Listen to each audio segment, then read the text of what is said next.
It's time for the Guardians to return to Earth.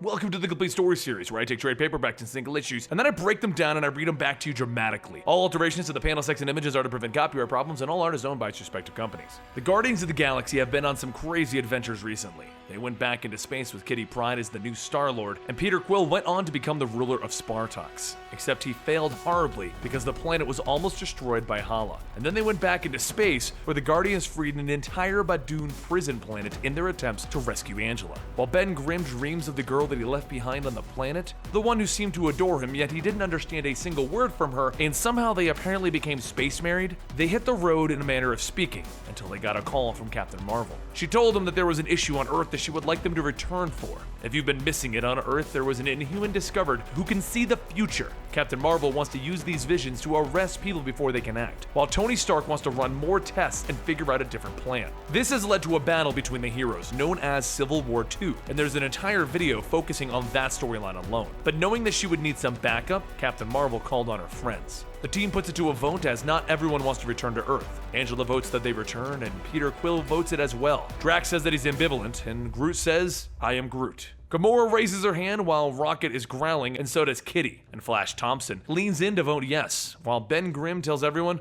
"Just great. So if I vote no, I'm the jerk." They ask him why he left anyway, and he tells them, "One of the reasons was because I didn't want to be involved in any more superhero fighting." And Kitty asks him what the other reason was, as he sadly walks away. "I'm gonna get a snoozer. Wake me when we get back to Earth." Everyone prepares for their journey back to Earth in their own ways, such as Kitty and Peter spending alone time together and Gamora meditating. But in the end, Rocket reports that they have arrived, and boom, they take a hit. Everyone looks out the window to see Carol Danvers is about to slam the ship into oblivion. And Peter calls out, "Carol, you called us!" She smiles sheepishly, telling them that she's sorry. They get to meet Alpha Flight, and Peter heads off to talk to Carol, where he discovers the horrible truth of everything that is happening. Carol explains how they found an Inhuman that can see the future.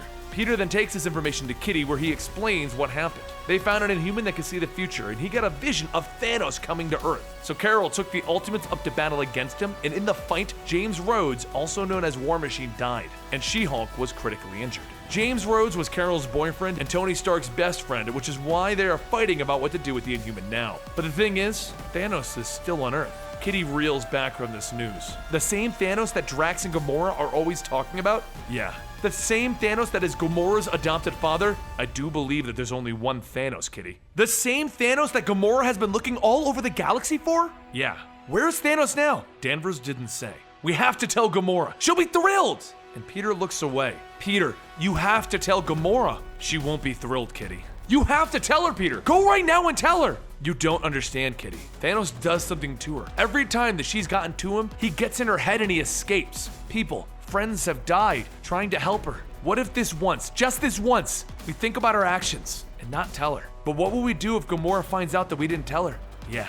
The Guardians get into position where they begin to realize what they're doing. They're siding with Carol Danvers because she's their friend, but do they actually believe in this cause? Do they believe in profiling individuals based on future predictions? Gamora tells them that if she has any chance of preventing Thanos before it can happen, then it is a good thing. But as they debate everything, sitting up above the world in a spaceship, the superheroes all gather as tensions have brought the fight to its peak. And since the Guardians have a cloaking device on, no one can even tell that they're there. Ben Grimm looks down, seeing the obvious stuff that has changed while he was gone, such as 2 Captain Americas and 2 Iron People. While they all sit there itching to join the fight, Carol radios up to wait for her signal. Everyone puts on their masks and they get their weapons ready. In an epic fashion, Carol tells Tony that he's under arrest and not to worry about her numbers. She has friends. The Guardians all leap out of their spaceship, ready to fight this out. The fight was intense and many people were injured. But this comic does not tell us the story of this fight. The Civil War II comic did. If you want to know about the fight, you just have to watch that video or read that series. But for those of you who don't care, 14 minutes later, Rocket almost cried as the Guardian ship was destroyed. And 36 minutes later, the battle ended. Peter told Rocket that it sucked that he lost his ship, and Rocket was stunned. He put everything he had into that ship. Everything that all of the Guardians owned was there. Carol didn't seem to care, and that just made Rocket even madder. So eventually he went to go have a seat, while Peter pulled Carol aside to tell her that she was right. But that isn't the worst thing that came out of this fight. One of the soldiers came over to ask for a report. He wanted to know if Thanos was still locked in the basement. And Gamora overheard him. She walked into the basement without hesitation, and she demanded to be let in, and the guards told her to turn around. So she dropped them all, demanding to know where he is. She continued to battle them until Carol stopped her, calling out to Gamora, asking, "How dare you?" And she looked up at Carol. "You have Thanos here? I'm not doing this here." "Where is he, Marvel?" Gamora, "Where is my father?" Carol didn't answer her, so Gamora stood up and began to walk away. Carol reached out for her and the two of them fought for a few moves before Carol used her power to stop Gamora. Peter tried to warn Carol, but she told him to back off as she has this. She grabbed Gamora and she rocketed out of the building and into the limits of space with Gamora demanding that she let her go. And after landing a punch, Carol told her okay, and she dropped her. She fell from the highest point into the ocean, where Carol floated nearby telling her to calm down, and Gamora demanded to know why she didn't tell her. The fight continued until Carol stood up and told her, "This is why I didn't tell you. Exactly what you're doing right now. Everyone knows that you're this perfect warrior except when it comes to Thanos. This is what he does to you." And then Carol put her hands to her face. Quill was right. I should have just told you. And that, my listeners, is how this got worse. Because Gamora turned to her asking, "Quill knew?" She kicked Carol back and told her not to look for her, and she fled the area. News got back to the rest of the Guardians quickly. Peter Quill knew Thanos was here and he didn't tell any of them.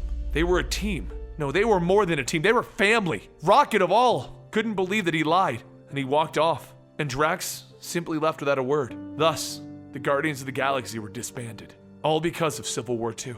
The story does continue, but not in this video. Guardians of the Galaxy has now entered its latest arc, known as Grounded. The group has disbanded and Peter Quill has moved to New York along with Rocket, and Gamora has gone off to figure out what she's going to do. Many of them have their own issues and you can follow these arcs, but this is where it ends for now. Don't forget to subscribe to this channel if you want to stay up to date on what happens with the Guardians of the Galaxy, and follow me on Twitter and Instagram where we can discuss the events that have just happened. I'll see you next time right here.